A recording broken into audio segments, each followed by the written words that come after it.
Bueno, gracias por continuar en nuestra sintonía. Somos esta mañana y ahora nos disponemos a hablar de educación. ¿Qué manjar vamos a tener? Porque además nuestros invitados son del Instituto Dominicano de Evaluación e Investigación de la Calidad Educativa, el IDEICE, y nos acompañan para conversar precisamente de investigación educativa y un congreso que tendrán ahora en diciembre. La directora ejecutiva, la señora Carmen Caraballo, además el señor Julián Álvarez, quien es el encargado de divulgación científica. Enhorabuena tenerles en el programa. Gracias por apartar de su tiempo y bienvenidos a esta mañana.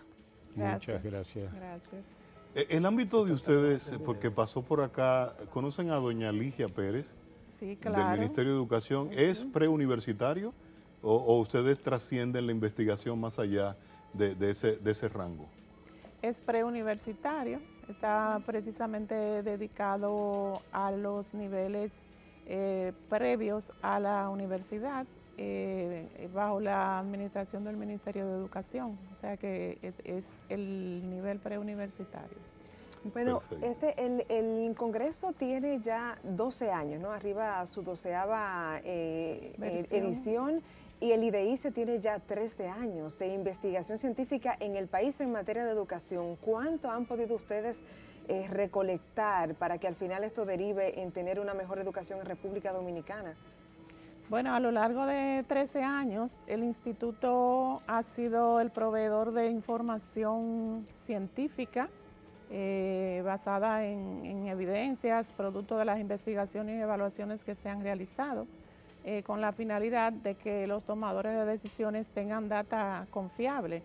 Y es mucho lo que se ha hecho a lo largo de 13 años en diferentes temas. Cuando doña Milagros Ortiz Bosch era la ministra de Educación, se quería buscar como el plan, se ejecutó un plan de educación, como la segunda ola de reformas luego del plan decenal, es lo que quiero explicar.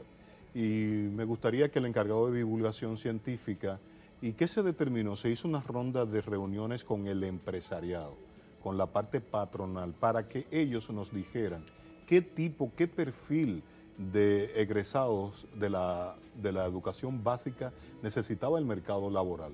¿Qué tanto pueden ustedes acompañarnos con información? Hemos avanzado en ese sentido. ¿Estamos sacando alumnos que están capacitados para ir al mercado laboral antes de entrar a lo preuniversitario? Bueno, primero agradecer esta oportunidad que tenemos acá en esta mañana. Siempre hay avances en todo lo que se hace. Hay un autor que dice que todo proyecto que se implementa tiene beneficio de un 40%. Entonces, en ese sentido, los desafíos de la educación siempre son permanentes, pero en términos de la cualificación y la conciencia de la sociedad, del empresariado y también del gestor educativo han ido mejorando cada vez más. Es decir, hoy en día hay mucho más conciencia de que la educación debe ser fundamentada en términos de resultados de investigaciones. Entonces, ¿qué significa? El empresariado se soporta sobre una base científica y tecnológica. Y en esa misma medida la educación se ha ido fundamentando sobre el conocimiento científico y sobre la base del desarrollo de la tecnología. Entonces, ¿qué pasa? Que esa simbiosis, por un lado, el empresario quiere tener un egresado de calidad y el compromiso educativo es prometer ese egresado. Entonces, cada vez más hay esfuerzo sistemático, contundente y de mucho mayor conciencia para que este egresado mejore su calidad.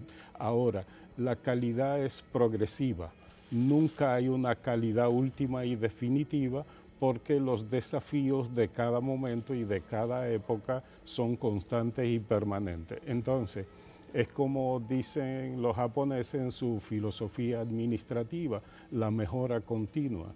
Entonces, cuando hablamos de calidad, implica el espíritu de mejorar constantemente lo que se hace.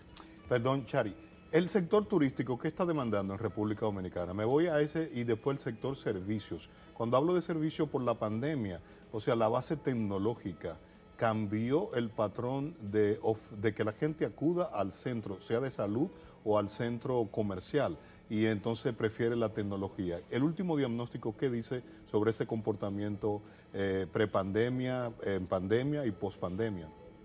Bueno, sobre el sector turístico no es exactamente mi campo en este sentido, pero lo que ha evidenciado la pandemia es que ha sido una situación novedosa para todos. Sí, así es. O sea, para la radio, para la educación, para el sector turístico, incluso nuestro congreso, que se hacía presencial, ya lleva 2 versiones virtual. Significa que el interés de la tecnología en estos momentos ha sido mucho mayor efusivo que en otras ocasiones.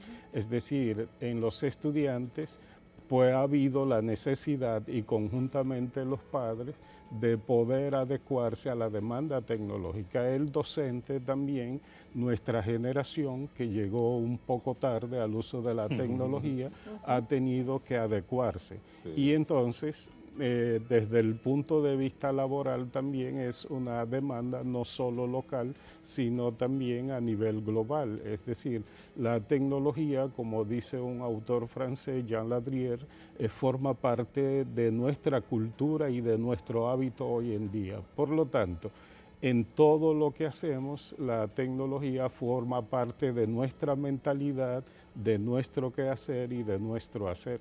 Muchas gracias. Así es, como lo es parte también los procesos de investigación. Sabemos que son claves para poder tener mejoras en todos los sectores y ámbitos, en la salud, en la educación, desde luego. Ahora bien, en este contexto de pandemia que mi compañero Roberto Mosclú señala, la investigación es aún todavía más clave y nos gustaría saber precisamente luego de ese proceso que ustedes realizan previo a un congreso, ¿cuáles son los datos principales que se van a poder presentar, debatir, dialogar en el marco de este congreso que siempre realiza el IDICE para la temporada de diciembre?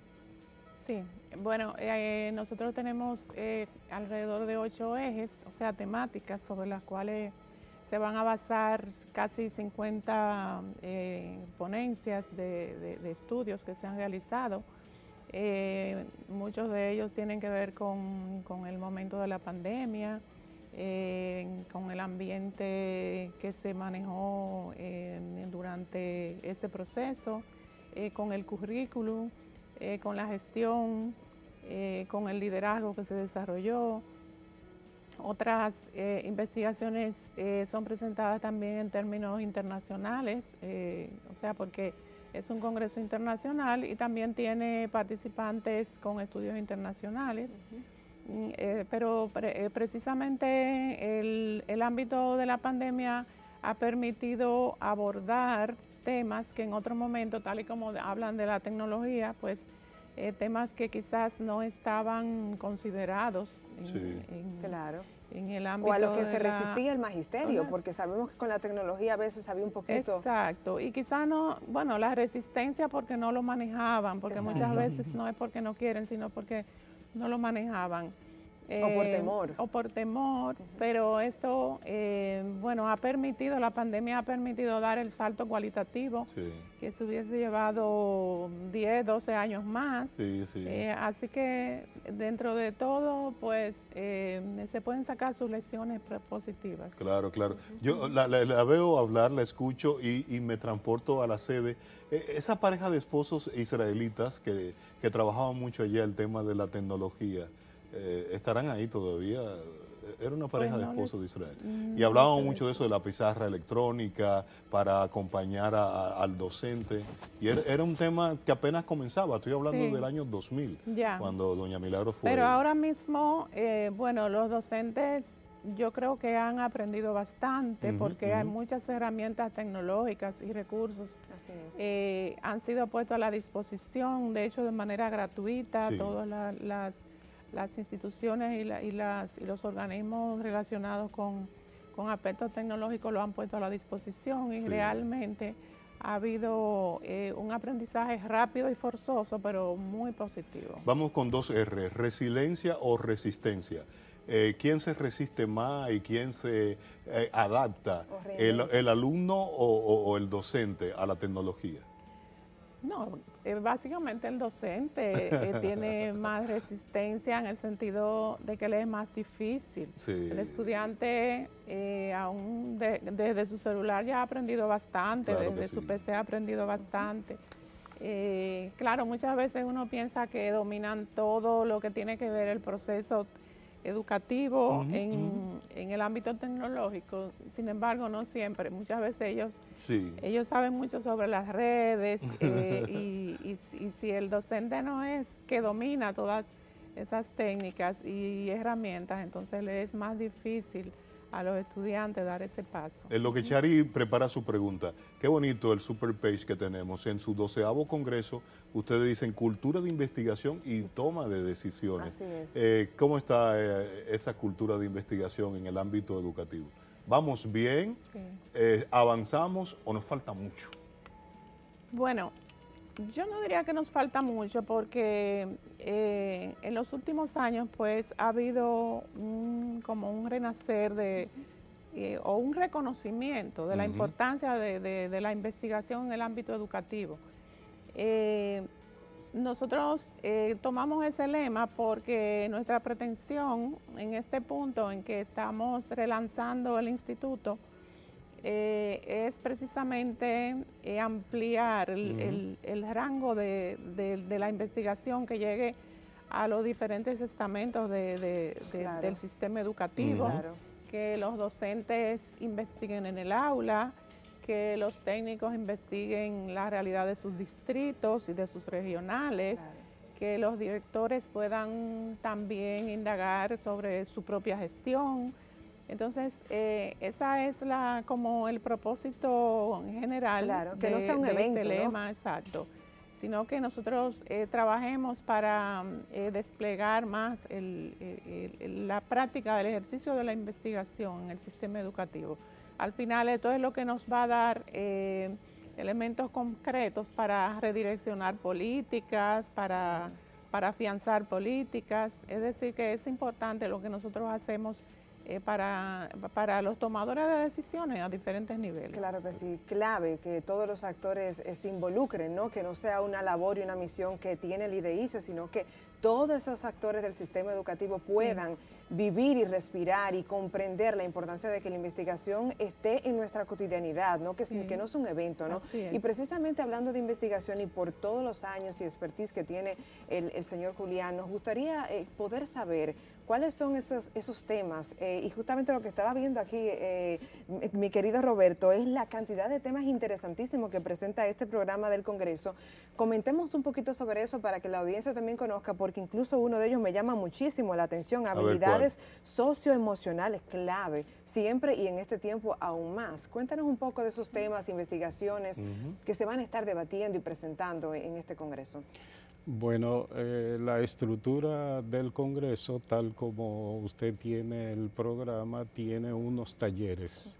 Entonces, eso van a ser 5 talleres. Y en el momento que se presenta la propuesta, vi que ese taller que incide sobre la dimensión emocional, lo valoramos como importante, ya que esta época de pandemia de alguna manera ha afectado las emociones, no solo la nuestra como país y de los estudiantes y docentes, sino a nivel global. Entonces, vamos a tener 5 talleres, entre lo que estará ese también, y tendremos 8 sesiones temáticas en todo el Congreso y alrededor de 47 trabajos de investigación, aparte de 4 conferencias magistrales con expertos internacional, una de ellas muy importante que plantea qué hemos aprendido a partir del COVID, a propósito, es decir, no es lo mismo. ¿Cómo se llama ese conferencista? Ese es Pero está muy bueno ese Creo tema. que Renato Operti. de Uruguay. Renato Operti es ese conferenciante, es de Uruguay, y entonces nos va a abordar ese problema que ha sido una novedad para todo el mundo. Sí. Es decir, ¿qué hemos aprendido? Es decir, cada país tiene su propia experiencia, hay experiencias similares y colectivas, y de lo que se trata es de ver qué ha hecho cada país, cada sistema, y comparar también lo que nosotros hemos hecho, y sobre esa base avanzar. Perdone que lo interrumpa. Oberti, apellido Oberti, el uruguayo, Operti. ¿verdad? Ok, en lo que llega Oberti, que es el 1, el 2 y el 3, todavía falta una semana para que llegue diciembre.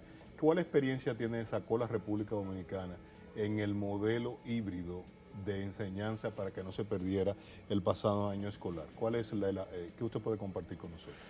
Bueno, en el Congreso pasado tuvimos una experiencia que es de la radio, que se creía que la radio ya no formaría parte de una herramienta educativa, y realmente se evidenció y se contó la experiencia de Suramérica y de Centroamérica y de República Dominicana, en la que hay emisoras como Radio Santa María, en el y en Tamayo hay una Radio Enriquillo. Entonces, ¿qué significa? Que rápidamente había esa experiencia. Las escuelas radiofónicas Santa María tienen una experiencia de 50 años, y esa experiencia la replicó una institución que colabora con el sistema educativo, que se llama Fe y Alegría, y también el mismo sistema educativo hizo adopción de la radio y la televisión nueva vez, y justamente uno de los trabajos que se va a exponer en el Congreso es sobre una valoración sobre el aporte y la necesidad de la radio y la televisión. ¿Quién la va a hacer? Que me voy a conectar, quiero participar. Una investigadora de allá que le llaman Teresa Guerrero. Teresa Guerrero. ¿Qué día va a ser el de Teresa, tú lo recuerdas? Sí, va a ser el día 2. El día 2. El día de presentación de trabajo de investigación. Me voy a conectar, es gratis, ¿verdad? Es por Zoom. Sí. Le voy a dar carpeta ese día. Está invitado. Habla de Teresa en específico, pero usted nos ha señalado 47 investigaciones que serán presentadas. ¿Quiénes están detrás de estas 47 investigaciones que le han trabajado, que han estado en el campo, ¿no?, recolectando toda esta información que va a ser expuesta en el Congreso? Bueno, primero el Congreso IDEICE se ha ido posicionando a nivel nacional. Es un evento esperado por el sistema educativo dominicano. Y no solo el sistema, sino que diríamos el sector educativo.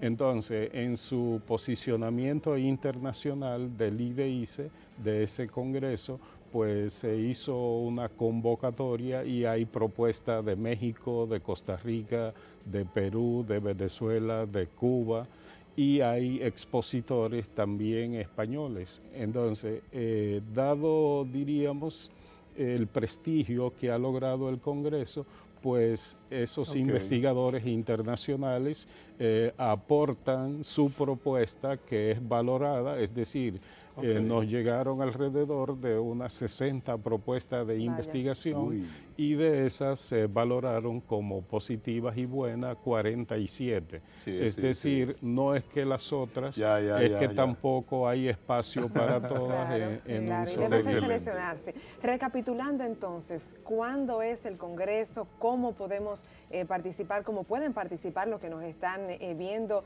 ¿Para quiénes está dirigido? Porque de repente, ¿verdad?, no todo público.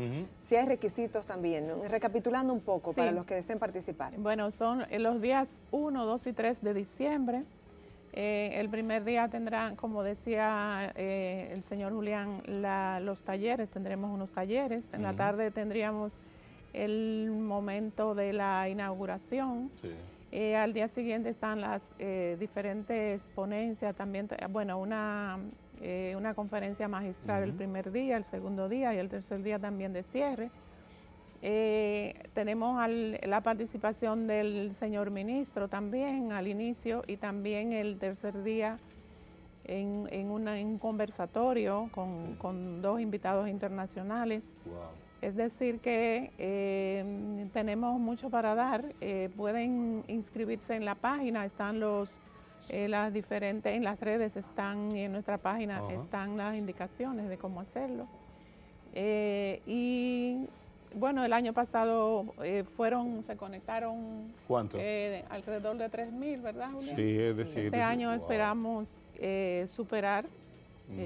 Mucho más. Solo maestros pueden participar, educadores, investigadores, técnicos interesados en el ámbito educativo. Perfecto. O sea, es abierto. Y es totalmente gratis. Totalmente gratis. Son como esas leyes adjetivas que dicen gratuidad. Sí. En los principios. Muchas gracias. Sí, Mucho éxito. Me saludan a Marta Ortiz, que nuestro compromiso es con la calidad de la educación. Muy ¿no? bien. Y ustedes eso lo hacen muy bien durante 12 años. Muchísimas gracias. Gracias. Ahorita cargamos dígale a su gente que comenten cuando carguemos el material en 4RD. Sí. Y en esta mañana. Perfecto. Muchas gracias, mucho Muchísimas éxito. gracias. Y aquí siempre las puertas van a estar abiertas para la calidad, gente como ustedes que trabajan la calidad de la educación. Gracias. A ustedes. Bueno, un banquete le espera educación en estos días, Roberto. Sí, se me quedó una pregunta. ¿Por qué en el sistema educativo no hacen un esfuerzo en que los alumnos salgan trilingües, que manejen el creol, el francés, el inglés, el español? Eso es importante, se me quedó esa pregunta, pero la voy a hacer el día de la radio.